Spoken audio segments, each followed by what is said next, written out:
All right, we are back, and joining us right now is my good friend Roy Lillpop. Roy he's doing some really, really awesome things, and he is the owner and I don't know, the CEO, I guess you can call him, of what is it? I forget the name of it. I just forgot the name. My mind just went completely blank. The People Saving Network. I got it. Yeah, I'm going to say three simple letters, PSN. That's what happens when you get a little bit older. You start to So it's good to have you, Roy.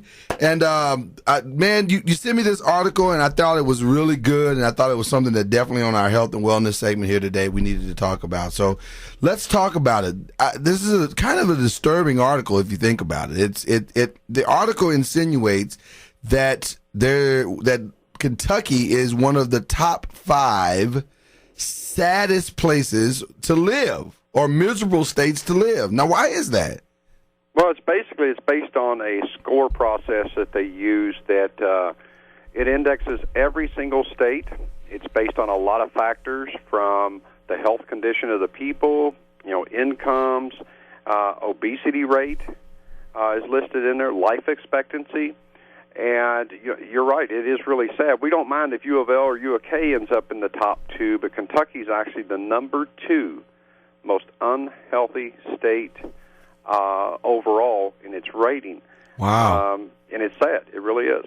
Now, I'm looking at the entire list, and please, if anybody's from these states, please don't take this the wrong way. But this is not a good list to be on. The top 5 people are West Virginia, Kentucky's number 2, Mississippi's number 3, Tennessee number 4, number 5 is Arkansas. And by the way, I have family in all of those states. So how does this happen? What has happened to Kentucky that we are ranking in such a critical place health-wise here? I mean, why are people so miserable here? Like obesity, it says the obesity here is, if I'm looking at this correctly, it's like 29.7%, which is the 6th highest in the nation. Well, overall, if you just kind of understand a little bit what's happened in our country over the last 100 years. I mean, we went from an agricultural era where 90% of the people were farmers. Okay. And then we moved into an agricultural era, or an industrial era, where people moved off the farms into the city for steady income. And that left less people to raise our foods. And then eventually the farmers sold ground to everything from golf courses to subdivisions, and now you have a lot of people who don't even have the means or know-how to provide their own food. So we have less acres to raise the food on, less people to raise the food, and unfortunately we've had to use a lot of chemicals and things to keep up with the 938 million meals that it takes every day to feed the United States. And this has been the result of what happens 60 years later. Wow. And unfortunately, Kentucky, like many states, we happen to be caught up in this. It's caught up with this, and now here we are at a point to where this actually has a huge economic side to it for our state in itself, because our politicians have to sell us. They have to sell our state. So as they go out to try to lure in industries to create jobs, they have to sell us. And if you're looking at the sales statistics here, it's going to be harder for them to sell us as a state that's a good state to bring a plant, spend millions of dollars in, and hire our people to help you make all your money back. Well, and that makes complete sense, because if everybody's unhealthy and the life expectancy is like 76.2, which is the 7th lowest in the nation, then why would anybody want to invest in a place where people are overweight and going to die young? Exactly, and that's where a lot of people need to understand that we are all involved in this. We're all involved in our health, not just personally what you feel today and of that nature, but overall it affects everyone. And I just talked with a good friend of mine who's a president of a mortgage company who explained to me he learned some more things yesterday about the Healthcare Reform Act that may actually go into the real estate market some, and they're looking at posting a 3% fee for every piece of real estate that sells to go to the Healthcare Reform Act. So again, everybody's going to have to pay for unhealthy people. Now, so we have a choice. We can actually help people to get healthier, and maybe reduce some of this, or we're going to pay it either way. Now, how do we do that? How do we help people to get healthy? I mean, what's the plan? Do you have a plan, Roy? Yes, sir. It starts with education. It truly does. It starts with education. Okay. Because a lot of people are under the misconception that it costs more money to be healthy than it does just to stay unhealthy, and that's certainly not the case. Because you got to factor in all the math. What's a doctor visit cost? What's your copay? Time off work. What does this do to your life overall? So if you add all the cost up, it's definitely a lot cheaper to stay healthy versus unhealthy. So first of all, we want to help people to understand that, and then take that education a step further into, well, what can I personally do to help?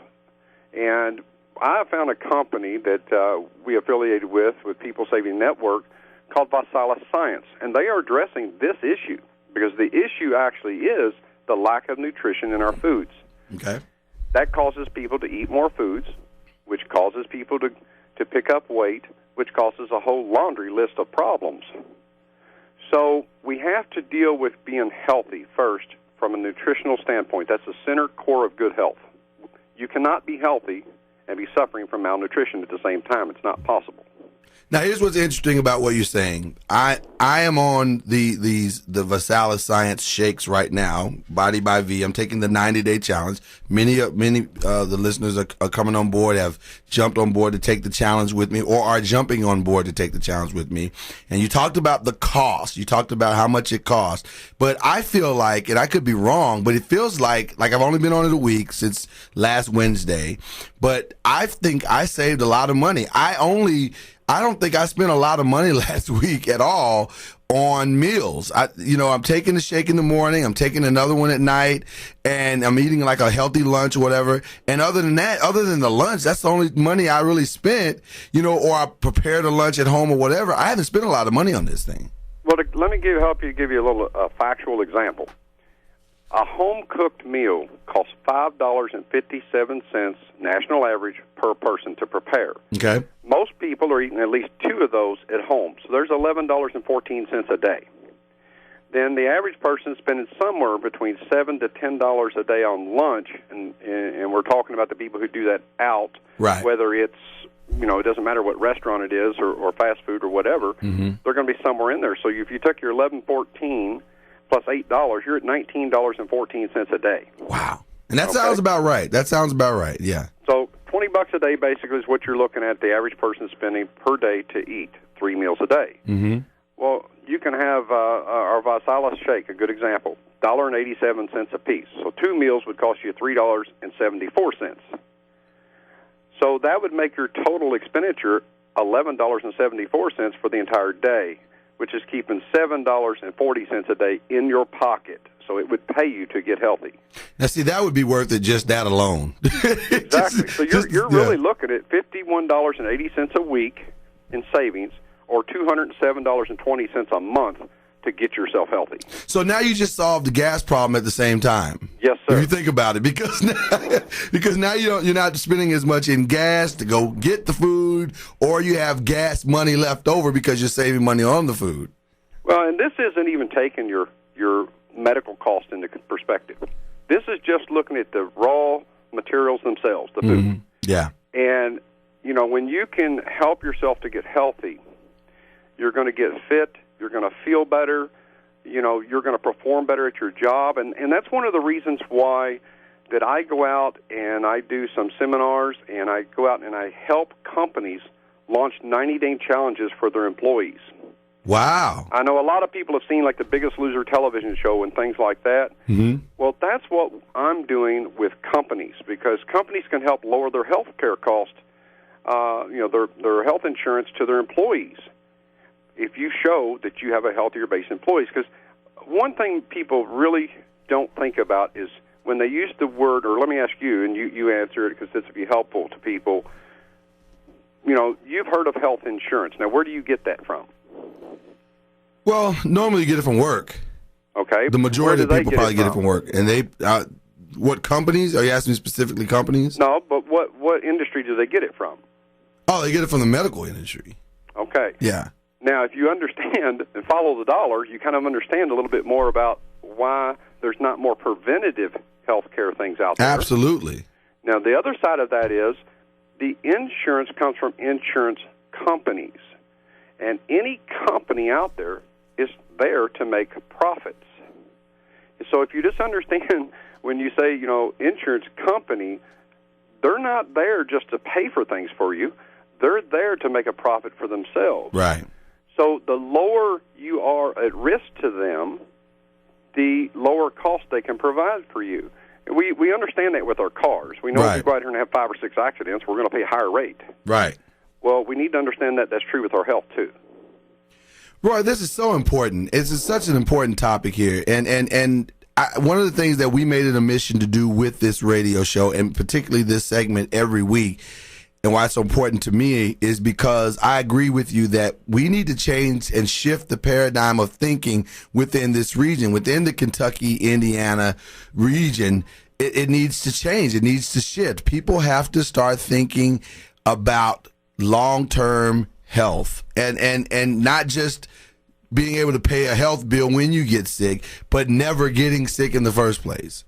Well, I've always said that, you have to, by choice, choose which customer you're going to be, but you are going to be a customer. So you're going to either be a customer of the sickness industry or a customer of the wellness industry. Right. Now, and nobody wakes up one day going, boy, I hope I get sick today. So nobody wants to be a customer of the sickness industry. It just happens. And unfortunately, we have a lot today to deal with that our great-grandparents did not. Right. And so we have to give our bodies the most nutrition we can to fight off the germs and the diseases and things that are out there, along with the fact that, every single person through absorption in food is bringing in 12 pounds of chemical additives a year into their body and 1 gallon of pesticide. That's so it would be more advantageous for us to just go drink the pesticide straight. Well, in truth, we can't stop that. Even those people who get on our product. Now, right. I'm reducing the amount of that that's coming into my body by using this product, but I'm not going to be able to eliminate it. I'm not going to be able to eliminate air pollutants. Mm-hmm. So there's some things we can't do anything about. But we can do something about giving ourselves the ammunition to fight back with. We can save money for our families. We can help the economic of our state. We can give our public officials a good sales pitch for bringing in jobs and things of that nature to other companies because we've increased our value. And that's really what it boils down to. What do you value your health at? Where is it in your list of priorities? Well, hopefully we can help people to move that up on the list here. So, Roy, how do people get a hold of this product? What do they need to do? Well, they can go. We have several different people here that are helping me in Louisville that can they can talk to one of them if they've met one of them. They can go directly to my site if they want to, which is www.psn.myvi.net. Okay. They can contact me direct on my cell phone. I don't mind giving you my private cell phone because my goal is to help you. You are not bothering me by calling me to help you and your family get healthier. I promise you. I'll take the call. Wow. It's 502-608-9825. And if you're a business owner out there and you have employees and you want to help get your employees healthier, I promise you it will make you more profits. They'll show up to work more often. They'll be happier. You'll have a better environment for your customers. Call me. I will help you come and run a 90-day challenge for your employees. And let me say this as well. Roy's, if I'm not mistaken, correct me if I'm wrong, Roy. I don't mind being corrected publicly. But Roy's going to join us we have a big show launch coming here at the end of the month, and Roy's going to join in on that as well. So you'll be able to meet him there and get some more information as well. And you'll actually be able to taste the shakes at that thing. You'll be able to really taste it. But the sooner you get on, the better your life's going to be. That's what we're trying to tell you. Yes, sir. You're absolutely correct because it all starts, and just understand that the ViSalus has the product. Now, we also provide the education and support, but people have to bring the want to and a 90-day commitment. There you go. If you'll do that part, I'll do mine. There you go. Roy, thank you for coming on, man. I appreciate you so much, and we'll do it again next Tuesday and continue to inform and educate and help people to understand this very, very necessary switch of living a bad lifestyle, unhealthy lifestyle, to switching over to a good, healthy lifestyle. Well, yes, sir. It's been a pleasure. Thank you. Thank you. Roy Lillpop with the People Saving Network and Body by Vi. We'll take a quick break, come right back. And by the way, I'm going to be blogging tomorrow about my first week, my first official week. So you can go to our website, newstalk1570.com. All the information that Roy talked about will be there as well. You can hook up and get the product or whatever. So all of that will be there at newstalk1570.com. Hey, we'll take a quick break, come right back. Talking NOIZ.